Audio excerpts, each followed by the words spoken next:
पिछले 3 दशक बिहार में लालू जी और नीतीश जी का राज रहा है। पहले 15 साल लालू जी और फिर अभी 14-15 साल से नीतीश जी बिहार के मुख्यमंत्री हैं। लालू जी और उनके समर्थकों का ऐसा मानना है कि पहले 15 साल जिस समय उनका राज रहा, उस समय सामाजिक न्याय की बात हुई। जो समाज में आर्थिक या सामाजिक रूप से पिछड़े लोग थे, उनको उनकी सरकार ने आवाज़ दी। उसके बाद के 15 साल 2004 के बाद से जब नीतीश जी मुख्यमंत्री हैं, उनके और उनके समर्थकों का ऐसा मानना है कि उन्होंने आर्थिक विकास और दूसरे सामाजिक पहलुओं पर ध्यान दिया है और बिहार का विकास किया है। दोनों ही बातों में कुछ सच्चाई तो ज़रूर है।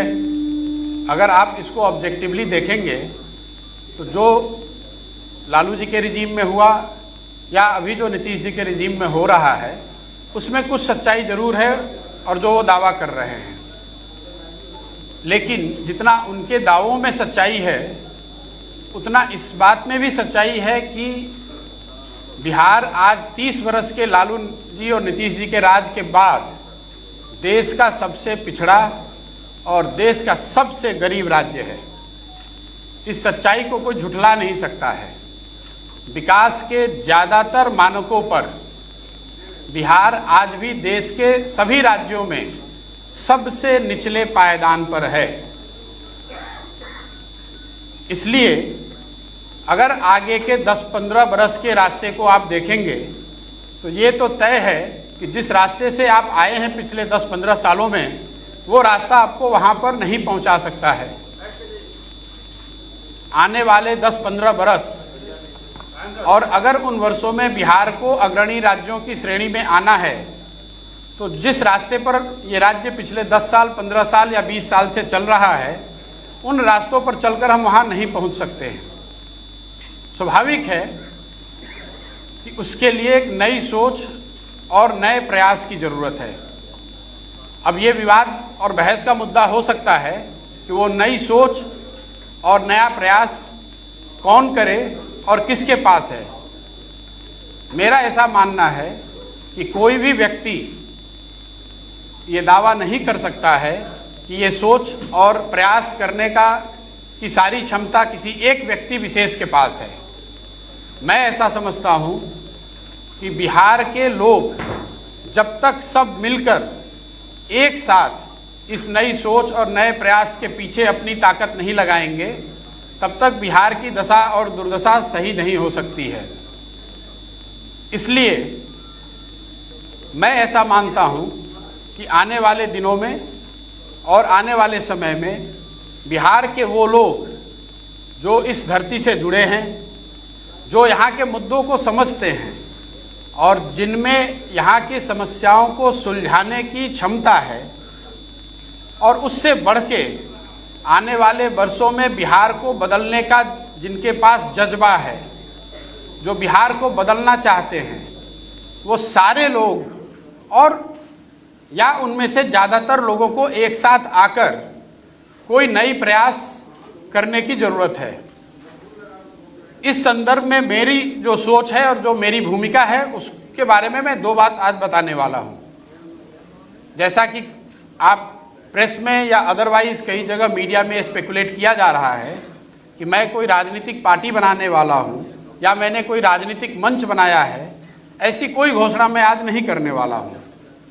मेरी कोशिश ये है और मेरी भूमिका आने वाले दिनों में ये होगी कि ये जो लोग जिनको मैं कह रहा हूँ, जो यहाँ के सामाजिक और राजनीतिक जीवन से जुड़े हुए हैं और जो यहाँ की मिट्टी को, यहाँ के मुद्दों को, यहाँ के समस्याओं को समझते हैं, उनमें से एक बड़ा तबका उनसे मिलना, उनसे समझना और उनको एक साथ एक प्लेटफॉर्म पर लाकर खड़ा करना। पहली मेरी भूमिका का पहला जो लक्ष्य है वो ये है। मैं मेरे साथियों के साथ पिछले 4-5 महीनों से हम लोगों ने करीब 17,000-17,500 ऐसे लोगों को चिन्हित किया है, उनसे संपर्क बनाया है। तो आने वाले 3-4 महीनों में मैं व्यक्तिगत रूप से इनमें से ज़्यादातर लोगों से मिलने वाला हूँ, उनसे बात करने वाला हूँ और जो जन सुराज की सोच है, गुड गवर्नेंस की जो सोच है और आगे उसको बिहार में उतारने के लिए, बिहार में उस अवधारणा को ज़मीन पर लाने के लिए जो करने की ज़रूरत है, इस संबंध में उनसे मिलकर उनसे बात करने वाला हूँ। इस संदर्भ में मैंने पिछले 3 दिनों में कोई 150 लोगों से मेरी मुलाकात हुई। सैंपल के तौर पे जो 17,500-18 हज़ार लोग हम लोग के साथ जुड़े हुए हैं, उसमें समाज के अलग अलग वर्गों के लोग, अलग अलग पृष्ठभूमि के लोग, राजनीतिक और गैर राजनीतिक दोनों। और मेरा अनुभव पिछले 3 दिन का ये रहा है कि करीब करीब 90% लोग इस बात से पूरी तरह इत्तेफाक रखते हैं कि बिहार में एक सामूहिक नए सोच और नए प्रयास की ज़रूरत है। तो मेरी पहली घोषणा ये है कि अगले 3 से 4 महीनों के अंदर इन 17,500-18 हज़ार लोगों के साथ संवाद स्थापित करना, उनसे समझना, उनसे जन सुराज की परिकल्पना के बारे में चर्चा करना और अगर उनकी सहमति हो तो उनको इसका भागीदार बनाना, ये पहला लक्ष्य है। अगर इनमें से एक बड़ा वर्ग 2,000, 5,000, 3,000, मैं कोई संख्या अभी आपको एक संख्या नहीं बता सकता हूँ, लेकिन इसमें से बड़ी संख्या में लोग अगर एक साथ आए, एक प्लेटफॉर्म या एक अभियान के तहत जुड़कर आते हैं और वो मिलकर ऐसा तय करते हैं कि हमें किसी राजनीतिक संगठन या पार्टी की ज़रूरत है, तो उस पार्टी की घोषणा उस समय करी जाएगी। अगर वो पार्टी बनती भी है तो वो पार्टी प्रशांत किशोर की पार्टी होगी, ऐसी बात नहीं है। वो उन सबों की पार्टी होगी जो इस परिकल्पना से जुड़कर इस राजनीतिक संगठन के निर्माण में अपनी भागीदारी देना चाहते हैं। ये काम मुझे ऐसा लगता है कि अगस्त या सितंबर तक पूरा कर लिया जाना चाहिए। ये आज की घोषणा का एक पहलू है। दूसरा पहलू जो है, जो ज़्यादा महत्वपूर्ण है, वो बिहार के लोगों तक पहुंचना, बिहार के गांव, शहर, गली मोहल्ले तक पहुंचना, लोगों को जन सुराज की परिकल्पना, इस सोच के बारे में बताना, उनसे उनका व्यू पॉइंट लेना, उनकी समस्याओं और उनके आगे के भविष्य के बारे में जो उनकी अपेक्षा, आशा, आकांक्षाएं हैं, उनको समझने का प्रयास करना। उसके लिए 2 अक्टूबर से मैं स्वयं पश्चिमी चंपारण गांधी आश्रम से 3,000 किलोमीटर की पदयात्रा शुरू करूंगा। जब तक बिहार के सारे गांव, शहर, गली मोहल्ले, जो जितने लोगों को व्यक्तिगत तौर पे पहुंचा जा सकता है, वो पूरा ना कर लिया जाए। हम लोग का अनुमान है कि 3,000 किलोमीटर अगर हम जाते हैं तो उसमें ज़्यादातर एरिया हम कवर कर पाएंगे। संभव है कि अब 3100 अंत होते होते 3100 हो जाए, या संभव है कि 2950 हो जाए, लेकिन मोटे तौर पर 8 महीने से 1 साल के बीच में 3,000 की व्यक्तिगत पदयात्रा मैं खुद करूंगा। बिहार के हर वो व्यक्ति जो जिनसे मिलना जरूरी है, जिनसे मिला जा सकता है, जो मिलने को तैयार है, उनके घर जाएंगे, उनके ऑफिस जाएंगे, उनका कुंडी खटखटाएंगे, उनको इस जन सुराज की इस परिकल्पना से जोड़ने का प्रयास करेंगे। उनकी सोच, उनकी भावना के अनुरूप जो आगे बिहार के लिए किया जा सकता है, उसको अपने प्रोग्राम और अपने परिकल्पना में समाहित करेंगे। आज के तारीख में मेरे पास से ये 2 घोषणाएं हैं।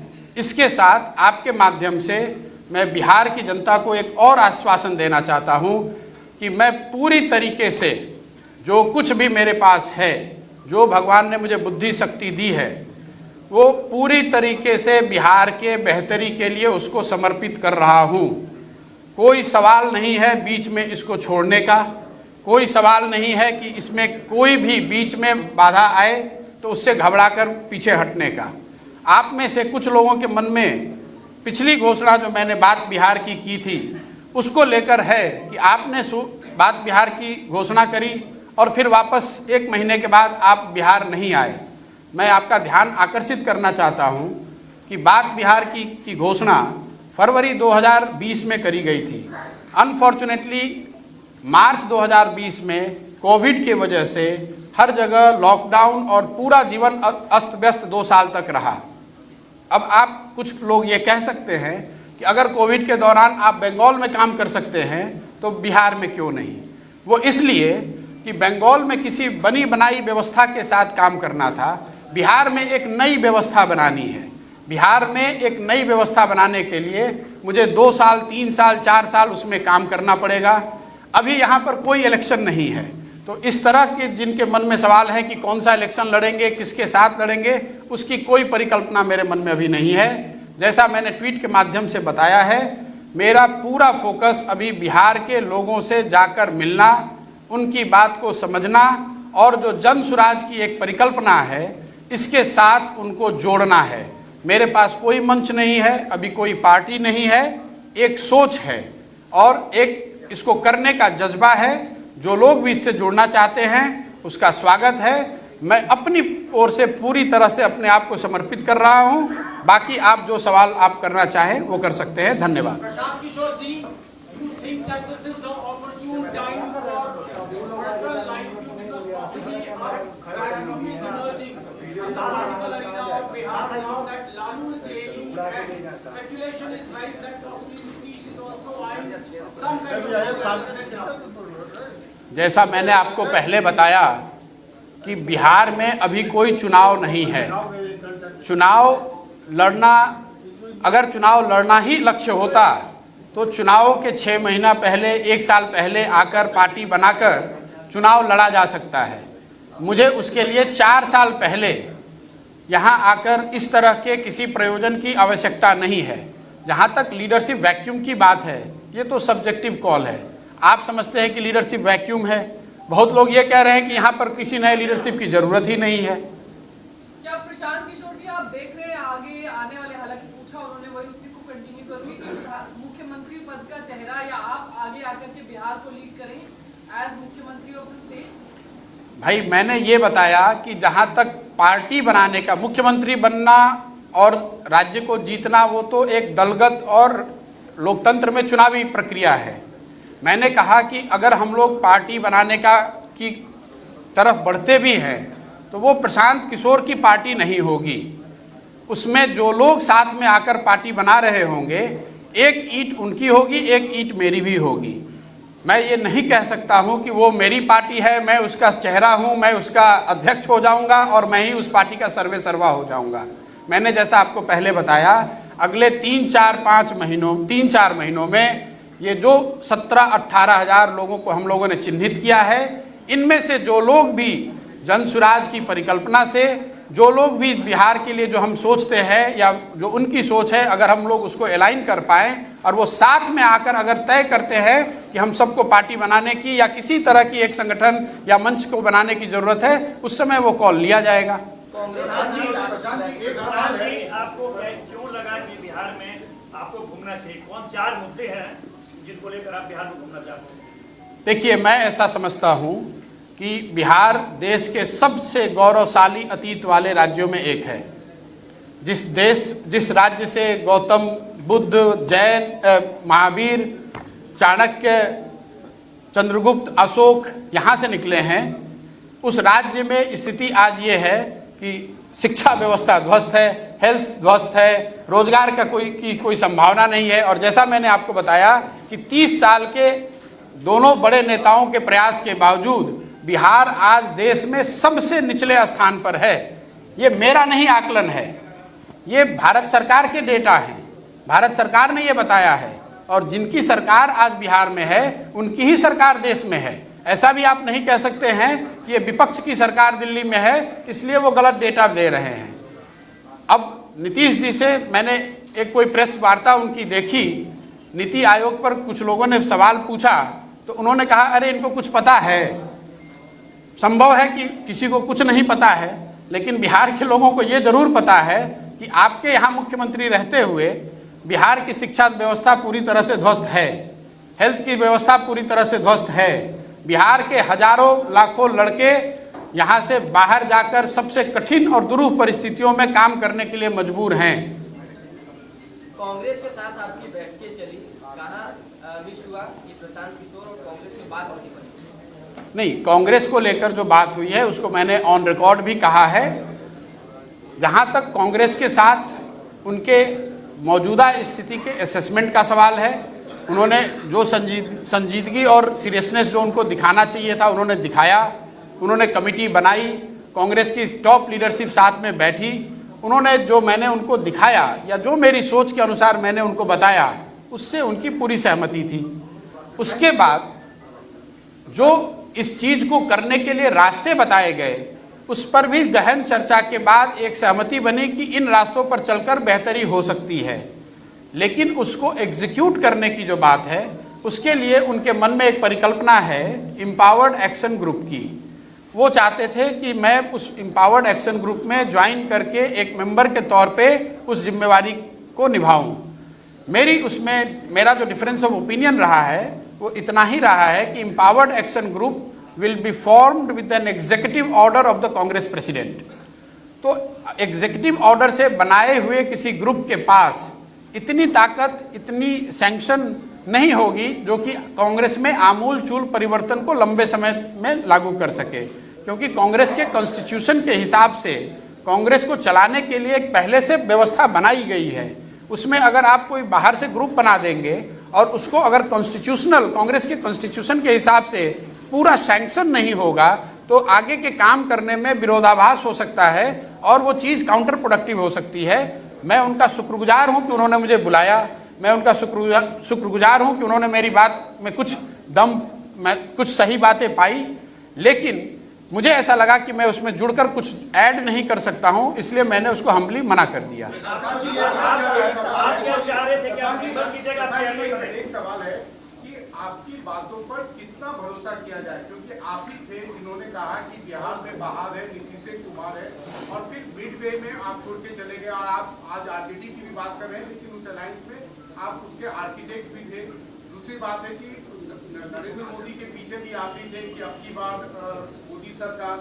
मेरा ये कहना है कि बिहार की जनता आपकी बातों पर कितना भरोसा करे, क्योंकि आपका एक ट्रैक रिकॉर्ड ये भी रहा है कि मिडवे में उस कैंपेन को छोड़ के चले जाना। भी आप तृणमूल के साथ थे, बहुत सारे लोगों को आपने नेताओं को अलग अलग राज्यों में लाया और उनको लगता है कि उनका भविष्य अधर में लटका हुआ है। दूसरा, एक बिहार के कंटेक्स्ट में पूछना है कि एक ऑफ एंड ऑन आपका और नीतीश कुमार का लव एंड जो भी रिलेशन चलता रहता है, क्या कोई मिलने मुलाकात की बात की और उसका क्या भविष्य है आपका और नीतीश कुमार का? क्योंकि अभी भी लोगों को एक ये है कि आप जो कुछ भी कर रहे हैं बेसिकली उनके लिए आप स्टम्पिंग कर रहे हैं, उनका जो भी आज प्रिकेरियस सिचुएशन है वीजा भी उनके अलाय, वो आपके कैंपेन से उनको एक बूस्ट मिलेगा। देखिए, जहाँ तक पहली बात का जवाब है, आपने ठीक कहा। जो भी मैंने काम 10 बरस किया, अलग अलग राज्यों में अलग अलग नेताओं के साथ काम किया, तो स्वाभाविक है कि आप या जो लोग भी इसको देखना या मुझे जज करना चाहते हैं वो उसी के आधार पर जज करेंगे। तो मुझे आप ये कोई कहने में गुरेज नहीं है कि अगर कुछ लोगों को यकीन नहीं है तो मुझे उसके लिए और बेहतर प्रयास करने की ज़रूरत है। मैं आने वाले समय में अपने कार्यों से, अपने कंडक्ट से, अपनी मेहनत से वो दिखाऊंगा और उनका विश्वास जीतने का प्रयास करूंगा। अगर आज उनमें से कुछ ऐसे लोग हैं जिनको शक है या जिनको डाउट है कि ये कितने सीरियस हैं, मैं उनसे इतना ही कह सकता हूं कि साहब आप हमें टाइम दीजिए। जैसे आपने मुझे पिछले रोल में काम करते हुए देखा है, जिस दिन मैंने वो काम शुरू किया होगा तब कईयों को ये डाउट होगा कि भाई वो काम मैं कर सकता हूँ या नहीं कर सकता हूँ। 10 बरस उसको करके दिखाया, तो आज आप मान रहे हैं कि थोड़ी बहुत इलेक्शन को मैनेज करने या लड़ाने की क्षमता या समझ मुझ में है। मेरा आपसे आग्रह आपके माध्यम से ये है कि जिन लोगों को भी इस तरह के डाउट है, आप बेशक आपका वो राइट है, आप वो डाउट रखिए, लेकिन मुझे मौका तो दीजिए करने का। जहाँ तक दूसरी बात है नीतीश कुमार जी का, भाई नीतीश कुमार जी के साथ मैंने 2015 में काम किया है महागठबंधन में, ये सबकी जग जाहिर बात है। और नीतीश कुमार जी से व्यक्तिगत तौर पे मेरा कोई झगड़ा नहीं है। व्यक्तिगत तौर पे जो मेरा नीतीश कुमार से रिलेशन है वो भी, उसमें कोई हिचक नहीं है मुझे मानने में कि मेरा उनसे बहुत अच्छा रिलेशन है। लेकिन व्यक्तिगत रिलेशन होना एक बात है और साथ में काम करना या उस पर सहमति होना वो दूसरी बात है। कुछ दिन पहले नीतीश जी दिल्ली आए और उनके कोविड होने के बाद वो पहली बार दिल्ली आ रहे थे, तो मैं उनके घर गया, उनके साथ खाना भी खाया। कई लोगों ने कई तरह की बातें उसमें कही। कोई किसी ने बताया कि मैं उनको प्रेसिडेंट का कैंडिडेट बनाना चाह रहा हूँ, कोई कह रहा है मैं जदयू ज्वाइन कर रहा हूँ। लेकिन मैं आज आपके सामने बैठा हुआ हूँ, जितने वो स्पेकुलेशन की गई वो सब गलत साबित हुआ। देखिए, सामाजिक राजनीतिक जीवन में व्यक्तिगत शिष्टाचार, उससे हम विमुख नहीं हो सकते हैं। अब कल अगर नीतीश जी बुलाएंगे, यहाँ के मुख्यमंत्री हैं, जाना पड़ेगा, उसमें कोई दिक्कत नहीं है। लेकिन उनसे मिलने का मतलब ये नहीं है कि हम दोनों ने हर बात पे अपनी सहमति बना ली है या साथ में काम करने को तय किया है। 17,000 लोगों की जो बात की आपने जी, 17,000 लोगों से संपर्क करेंगे नहीं साहब। 17 साढ़े 17,000 लोग ऐसे हैं जो हम लोग के संपर्क में अभी हैं। उसके बाद आप पार्टी बनाएंगे, आप चुनाव लड़ेंगे? मैंने जो आपको कहा कि ये 17 साढ़े 17,000 लोग पिछले 4-5 महीनों में मेरे साथियों के माध्यम से मेरे संपर्क में हैं। वो व्यक्तिगत तौर पे जब मैं उनमें से ज़्यादातर लोगों से मैं जब तक व्यक्तिगत तौर पे नहीं मिल लेता हूँ और उनकी सोच क्या है, अगर वो सब मिलके या उनमें से ज़्यादातर लोग मिलकर जन सुराज की जो परिकल्पना है, जो बिहार में गुड गवर्नेंस की और जनता के गुड गवर्नेंस की जो बात कह रहे हैं हम लोग, अगर उसमें सबकी सहमति होती है और उसमें भागीदार बनकर लोग कहते हैं कि पार्टी बनाने की ज़रूरत है, तो मैं भी उस पार्टी में एक मेंबर के तौर पर आप मुझे देख सकते हैं।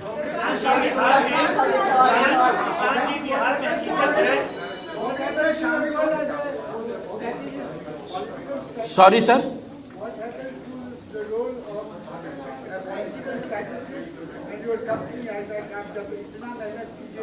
जी, आपका आईपैक का और your role as a political strategist in the state, what साहब 2 मई 2021 को जिस दिन बंगाल और तमिलनाडु के रिजल्ट आए, उस दिन मैंने पब्लिकली इस बात की घोषणा करी है कि मैं जो काम पहले करता था वो आगे नहीं करूँगा। ये अलग बात है कि आप या आप में से कई ऐसे व्यक्ति हैं जो उसको मानने के लिए तैयार नहीं हैं।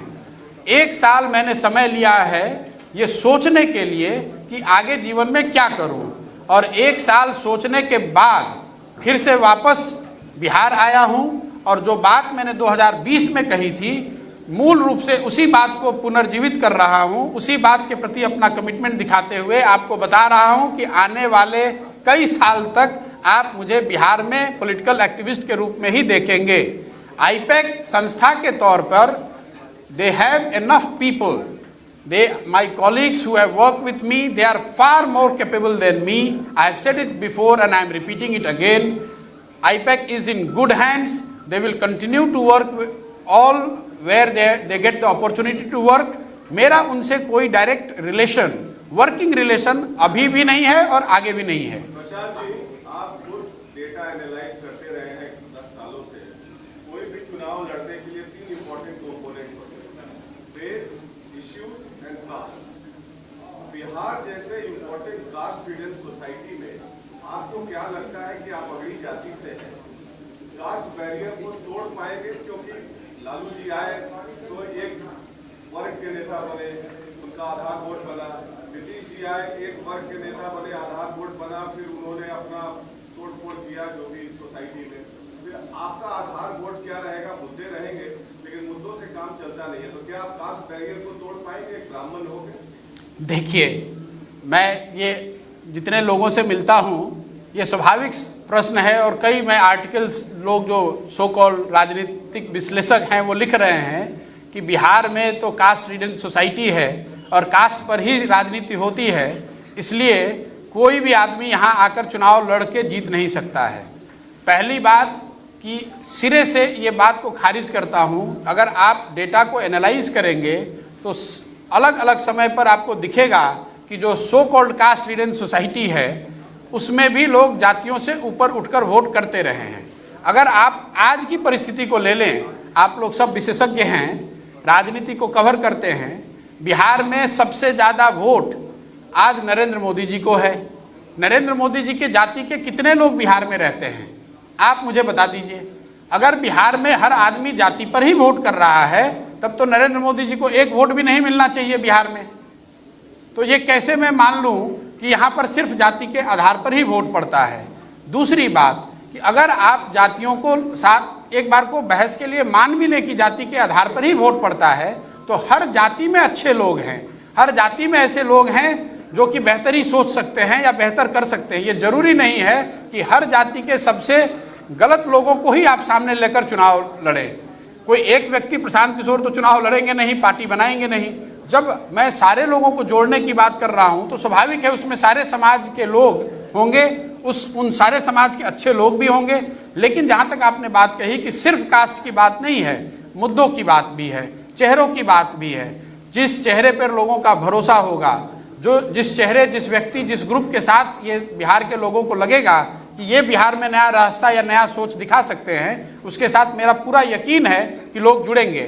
और जहां तक मुद्दों की बात है, मैं बात अपनी कंप्लीट करूं, सिर्फ मुद्दों को समझने के लिए कोई बिहार में आप मुझे एग्जाम्पल बता दीजिए पिछले 15-20 साल में जिसने इतना बड़ा प्रयास किया हो।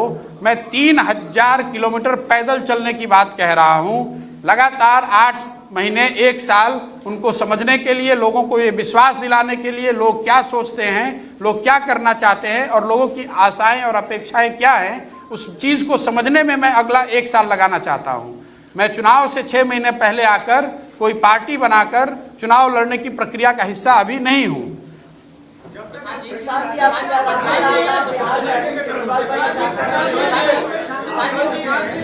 साहब मैं 1 घंटा यहाँ बैठा हूँ, 2 घंटे जरूरत है तो बैठूंगा। आप एक एक करके पूछेंगे तभी मैं आंसर दे सकता हूँ।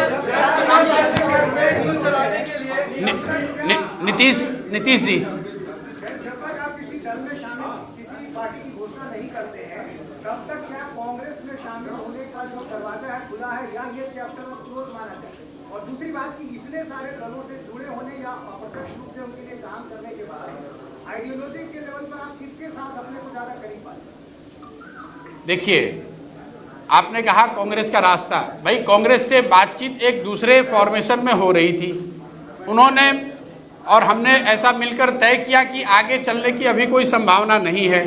उसके साथ ही मैंने आपको ये कहा कि मैं आपके सामने कैमरे पे पब्लिक को ये एश्योर कर रहा हूँ कि मैं पूरी तरीके से अपना समय, अपना तन मन बल बिहार के लिए समर्पित कर रहा हूँ।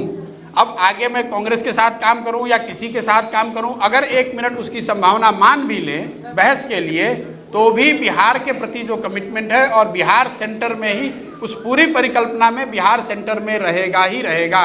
इस चीज़ पे मैं पीछे नहीं हटने वाला हूँ। इतने बड़े कैंपेन के लिए फंड्स कैसे रेज करेंगे आप? किस चीज़ के लिए? जन स्वराज कैंपेन के लिए फंड रेजिंग कैसे होगी? पैसे कहाँ से आएंगे?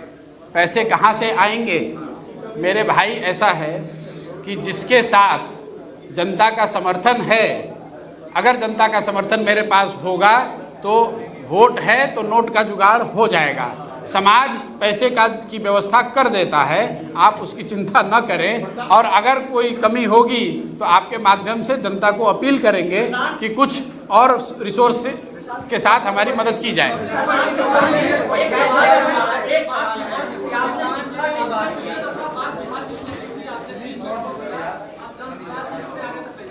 मेरे भाई, मैंने अपने ओपनिंग रिमार्क्स में ये बात कही, आपको ऐसा लगता है कि कोई भी शुरुआत आपने की तो 6 महीने में उसका रिजल्ट या उसकी परिणति होनी चाहिए।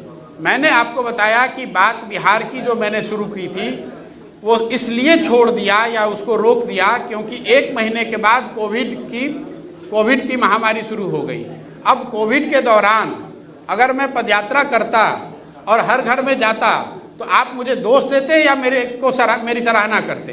मैं कोविड खत्म होने का वेट कर रहा था। अभी तक कोविड खत्म हुआ है ऐसा तो नहीं कह सकते हैं, लेकिन बाई लार्ज हम लोग की जो नॉर्मल ज़िंदगी थी हम लोग उस तरफ वापस लौटे हैं। तो मैं उस चीज़ को शुरू कर रहा हूँ।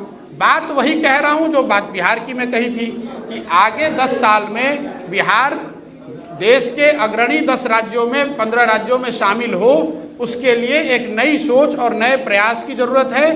बिजनेस एज यूजुअल या जो जिस तरह की सरकारें यहाँ पिछले 15 साल 20 साल से चली हैं, उससे वो रास्ता, उससे वो मंजिल हम नहीं पा सकते हैं।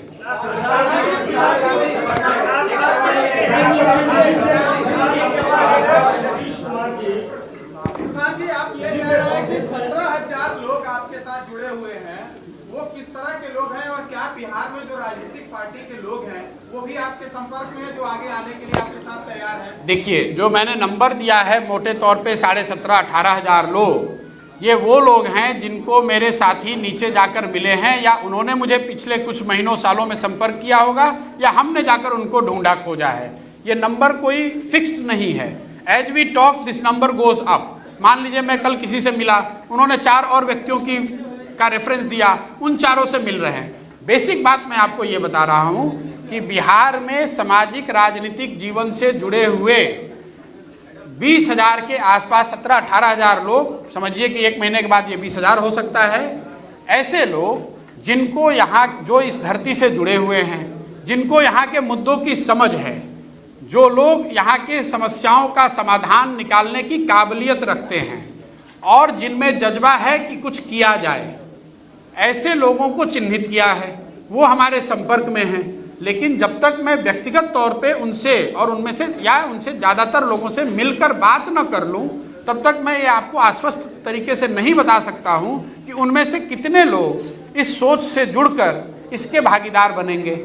मैंने ये कहा कि अगले 3 महीनों में ऐसे लोगों के साथ जुड़कर उनसे बात करके ये तय करेंगे कि कितने लोग तैयार हैं। जो लोग भी तैयार होंगे वो एक साथ बैठेंगे और वो तय करेंगे कि आगे पार्टी बनानी है कि मंच बनाना है कि अभी और समय लगाना है। लेकिन अगर उन्होंने मिलकर तय किया कि एक पार्टी बनानी है तो प्रशांत किशोर भी उस पार्टी के एक मेंबर होंगे। मैं ये कह रहा हूँ आपको। आप मानते हैं कि नीतीश कुमार का काम खत्म हो गया? जो नहीं दे रहे हैं, नीतीश कुमार हो या लालू यादव हो, जिनके लिए आपने क्या वजह है? भाई, नीतीश जी और लालू जी यहाँ के राज्य के ही नहीं देश के बड़े नेता हैं। उनके पास बहुत सारे एमएलए हैं, एमपी हैं, 20, 25, 30 बरस का राजनीतिक अनुभव है। उनके पास बड़े दल हैं। मैं अकेला व्यक्ति यहाँ बैठा हुआ हूँ। वो क्यों हमें तवज्जो देंगे? वो तवज्जो न दें, इसलिए मेरे लिए तो यही अच्छा है। मैंने अपने ट्वीट में क्या कहा और मैं आपको बार बार यहाँ क्या कह रहा हूँ? भाई, मैं कोई चुनाव लड़ नहीं रहा हूँ, मैं किसी दल को तोड़ने की बात कर नहीं रहा हूँ। मैंने सिर्फ इतना कहा कि मैं बिहार के लोगों के पास जाना चाहता हूँ और ये समझने का प्रयास करना चाहता हूँ कि आगे का रास्ता क्या हो। अब इसमें लालू जी या नीतीश जी जैसे बड़े नेताओं को मुझे क्यों तवज्जो देनी चाहिए? मुझे तो ऐसा लगता है कि जो लोग तवज्जो दे रहे हैं या जो इस पर टीका टिप्पणी कर रहे हैं वो भी अनावश्यक अपना समय जाया कर रहे हैं। मेरी हस्ती इतनी बड़ी नहीं है कि इतने बड़े लोग हम पर टिप्पणी करें। एक सवाल आपने पंचायत इलेक्शन की बात की थी, पंचायत और प्रखंड तक जाने की बात की थी और कहे थे कि इतना मुखिया खड़ा करेंगे और ये करेंगे वो करेंगे, मगर फिर से किसी पार्टी से आपको आया ऑफर तो आप बंगाल चले गए और अलग अलग उत्तर प्रदेश और अलग अलग स्टेट में चले गए, फिर से आप चले जाएंगे प्रचार कर लें। मेरे भाई, जितनी बार आप एक ही सवाल को अगर घुमाकर पूछेंगे तो आंसर तो मैं वही दूंगा। आपको मैंने बताया कि जो मैं काम करता था, जिसकी वजह से आप बैठे हुए हो यहाँ, जिस बात का आप संज्ञान लेते हो कि ये काम इनको करने आता है, या जो भी मेरी बहुत छोटी बड़ी पहचान है उसी काम की वजह से है। उस काम को 1 साल पहले नहीं करना है ऐसी घोषणा मैंने कर दी। 1 साल सोचने के बाद आगे का रास्ता तय कर रहे हैं और आपको पब्लिकली बता रहे हैं कि भाई बिहार में ये करने जा रहे हैं। अब अगर आपको फिर भी मन में डाउट है तो बेझिझक आप वो डाउट रखिए और आने वाले महीने में मेरे कार्यकलाप को देखिए और उसके अनुसार फिर अपना मन बनाइएगा। शिक्षा की बात की 2015 में आप नीतीश जी के साथ थे, 2018 तक आप जेडीयू में रहे, 7 चीजें पर बिहार में काम हो रहा है। क्या आपने कभी सलाह नहीं दिया नीतीश जी को कि शिक्षा पे ये काम करना चाहिए? देखिए, 2015 में आप में से जिन लोगों ने गंभीरता से उस अभियान को देखा होगा, 7 निश्चय की परिकल्पना बिहार में 40,000 गाँवों में लोगों से फीडबैक लेने के बाद करी गई थी। लेकिन उसको इम्प्लीमेंट करने की जो जिम्मेवारी है वो साहब जो सरकार है उनकी है। मैं सरकार में तो कभी शामिल रहा नहीं हूँ। आप भाई, मैं जेडीयू में 2000 बिल्कुल ठीक बात है। तो माननीय मुख्यमंत्री जी जब आते हैं और उनके मंत्रीगण और नेता आते हैं तो उनसे तो आप ये सवाल करना चाहिए आपको कि साहब 7 निश्चय पर आपने 2015 में जो प्रॉमिस किया था उस पर आपने क्या किया, उस पर सरकार वाइट पेपर जारी करे। उस पर बताएं कि कितने स्टूडेंट्स को स्टूडेंट क्रेडिट कार्ड मिल रहा है, उसमें बताएं कि कितने बेरोजगार लोगों को बेरोजगारी भत्ता मिल रहा है। 7 निश्चय के लिए आप मुझे क्यों अकाउंटेबल ठहरा रहे हैं? मैंने तो अपनी कोशिश ये की कि उस समय जितनी शक्ति बुद्धि मेरे पास थी, लोगों से बात करके 7 पॉइंट प्रोग्राम बनाने को उनका एजेंडा बनाया। अब उस एजेंडे को इम्प्लीमेंट करने की जिम्मेवारी सरकार के बजाय मेरे कैसी हो गई, ये आप बता दो।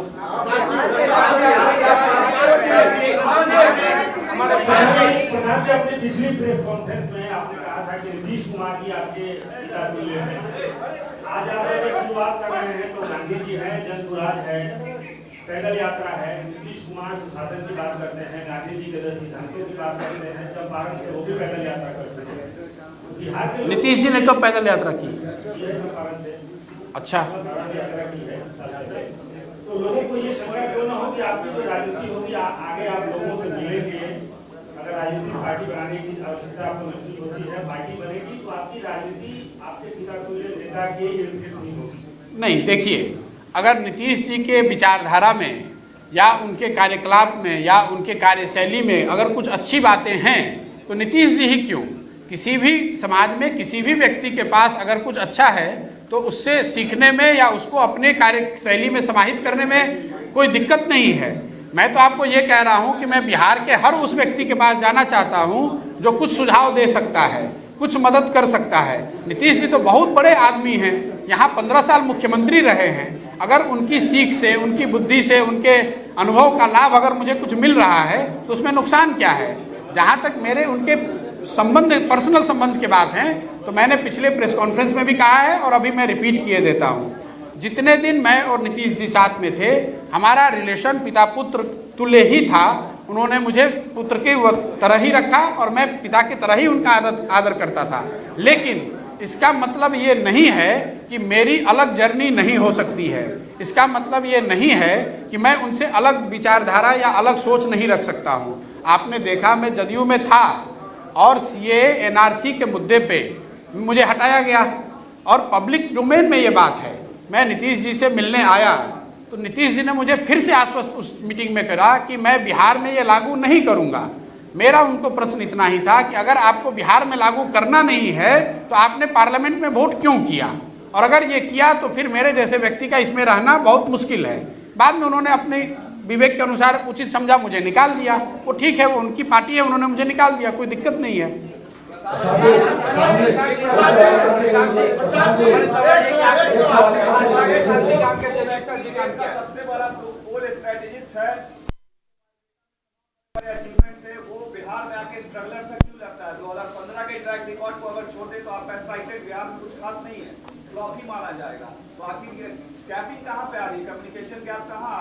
भाई, मैं बिहार में, जहाँ तक चुनावों का सवाल है, बिहार में मैं जिंदगी में एक ही चुनाव से जुड़ा रहा हूँ, 2015 में, और 2015 तो उसको छोड़ के किस रिकॉर्ड की बात करें? जब मैं किसी रिकॉर्ड में शामिल ही नहीं हूँ तो किस रिकॉर्ड की बात कर रहे हैं आप?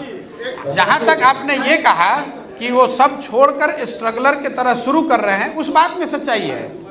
मैं सब कुछ छोड़ के बिहार के लिए कुछ बड़ा करने की नीयत से फिर से जीरो से शुरू करना चाहता हूं, और मुझे इस बात का एहसास है कि ये बहुत कठिन काम है।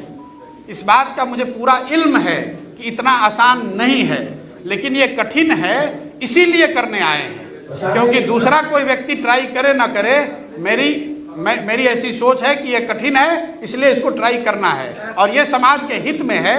इसलिए अपना घर परिवार सब छोड़कर यहाँ बैठकर इस काम को अगले कई सालों तक करेंगे। संभव है कि फेल हो जाएं, लेकिन मेरे इंटेंट में और मेरे प्रयास में आप कमी नहीं पाएंगे। आपने उस प्लेस को चुना है जहाँ से गांधी जी ने सत्याग्रह शुरू किया था, चंपारण को, और स्वराज के लिए, सत्याग्रह के लिए गांधी जी ने चुना था। आपने अपनी यात्रा वहीं से शुरू की है, तो क्या माना जाए कि बिहार से फिर से एक आंदोलन शुरू हो रहा है, जेपी आंदोलन के बाद बीके जन स्वराज आंदोलन? पहली बात तो मैं स्वराज की बात नहीं कर रहा हूँ, मैं सुराज की बात कर रहा हूँ, जन सुराज की बात कर रहा हूँ। Good governance. जेपी आंदोलन के बाद बिहार से दूसरा आंदोलन शुरू हो रहा है। देखिए, उस पर मैं उसका आंसर दूसरे तरीके से दूंगा। अन्य कई राज्यों के मुकाबले व्यवस्था बदलने के लिए ही बिल्कुल, मैं आपकी बात का जवाब दे रहा हूँ। मुझे ऐसा लगता है कि बिहार में पिछले कई दशकों में जेपी आंदोलन के बाद कोई भी सामाजिक राजनीतिक आंदोलन ने जन्म नहीं लिया है। जो लीडर्स भी बिहार को चला रहे हैं या बिहार के लीडरशिप के शीर्ष पे बैठे हुए हैं, उसमें से ज़्यादातर लोग जेपी मूवमेंट के आंदोलन से निकले हुए लोग हैं। शायद ये समय आ गया है कि फिर से जनता को एक तरह से एकत्रित किया जाए और जैसा मैंने उनको बताया, जो इस सोच में जुड़ना चाहते हैं और इसमें भागीदार बनना चाहते हैं, लेकिन इसकी तुलना किसी पीछे के बड़े आंदोलन से करना मुझे लगता है कि वो ठीक नहीं होगा। हम लोग बहुत छोटे व्यक्ति हैं और एक छोटा प्रयास कर रहे हैं। कितना सक्सेसफुल होंगे मैं नहीं जानता हूं, लेकिन मैं बार बार आपको ये कह रहा हूं कि मैं अपने इंटेंट और कोशिश में कोई कमी नहीं छोड़ूंगा। बाकी जनता मालिक है, उसको तय करने दीजिए।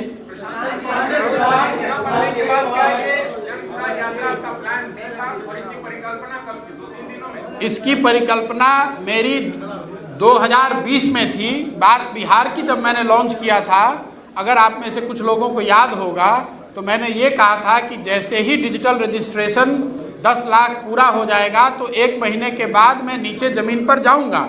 जैसे मैं बार बार आपको बता रहा हूँ, कोविड के वजह से उस प्रोग्राम को रोकना पड़ा था, तो आप ये मान कर चलें कि उसी बात को मैं पुनर्जीवित कर रहा हूँ। ये कोई नई सोच पिछले 5 दिन में मेरे दिमाग में आई है, ऐसी नहीं है। मैं हड़बड़ी में बिना सोचे समझे या जल्दी में आकर कोई निर्णय लेकर काम करने वालों में से नहीं हूँ। मैंने बहुत सोच समझकर पिछले 1 साल 1.5 साल में उसके बाद इसकी परिकल्पना की है और अगले आने वाले जितने साल इसमें लगाने पड़ेंगे उसके लिए मैं पूरी तरह से कमिटेड हूँ।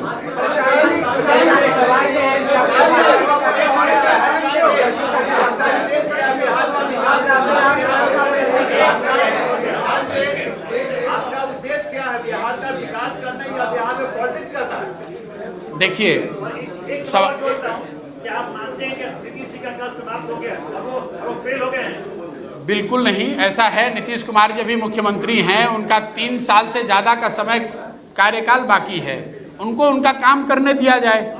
मैं आपको ये कह रहा हूँ कि अगर चुनाव की राजनीति करनी है, अगर चुनाव की राजनीति करनी होती तो मेरे जो सबसे बड़े आलोचक हैं वो भी ये बात मानेंगे कि थोड़ी बहुत चुनाव और चुनाव प्रबंधन, चुनाव लड़ने लड़ाने की समझ तो मुझे है, ज़्यादा न भी हो तो थोड़ी बहुत समझ तो है। 10 साल में मैंने वो करके दिखाया है।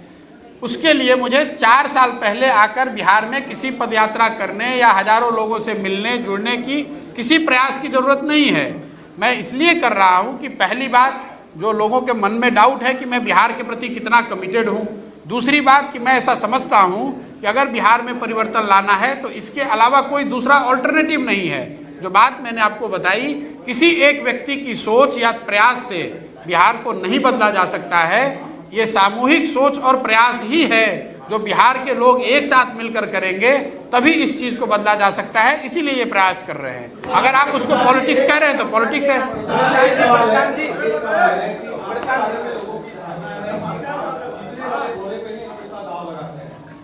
क्या माना जाए, 1 साल तक आप बिहार में अलग-अलग जिलों में घूमेंगे, वहां पर लोगों से बोलेंगे, तो क्या माना जाए कि 1 साल बाद अगर जीतने वाली स्थिति आपकी नहीं होगी तो आप बैक टू पेविलियन हो जाएंगे?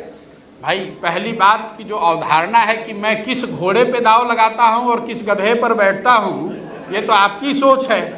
अगर भगवान की दया से मुझे ऐसी समझ आ जाती कि कौन जीतने वाला है तो फिर मैं यहाँ क्यों बैठा होता, उसी के साथ जुड़ जाता तुरंत। बात उसकी नहीं है, बात इसकी है कि बिहार में जो, जैसा मैंने आपको बताया, सरकारें बदलती रही हैं। 30 वर्ष में 2 बड़े नेतृत्व बड़े लीडर्स की सरकार आपने देखी है, 2 अलग अलग विचारधारा की सरकार देखी है। परिवर्तन जिस हिसाब से होना चाहिए वो नहीं हुआ है। उसको करने की दिशा में मैं अपनी जो भी मेरी सोच है, ऐसा समझता हूं कि इसके लिए एक नए सोच और नए प्रयास की जरूरत है। उस दिशा में मैं प्रयास करना चाहता हूं। अब इसमें जीतने वाला घोड़ा कौन है और हारने वाला घोड़ा कौन है, मैं आपके साथ भी बैठ के थोड़ा समझूंगा और आपके भी इनपुट का फायदा उठाऊंगा।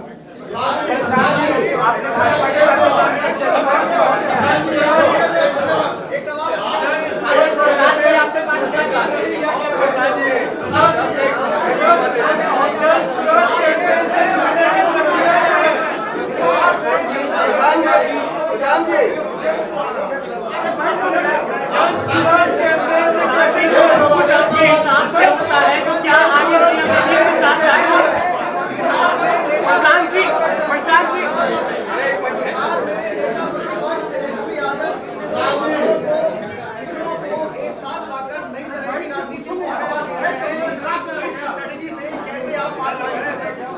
भाई देखिए, तेजस्वी जी लालू जी के लड़के हैं।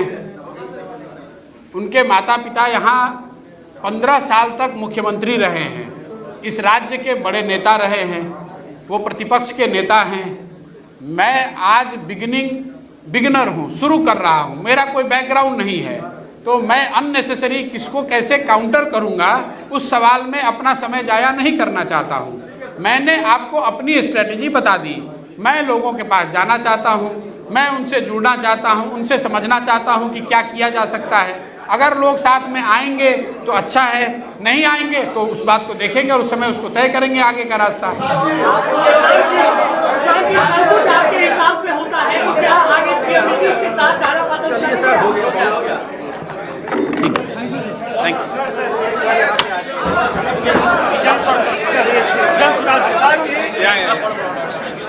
हाँ, और पीछे सर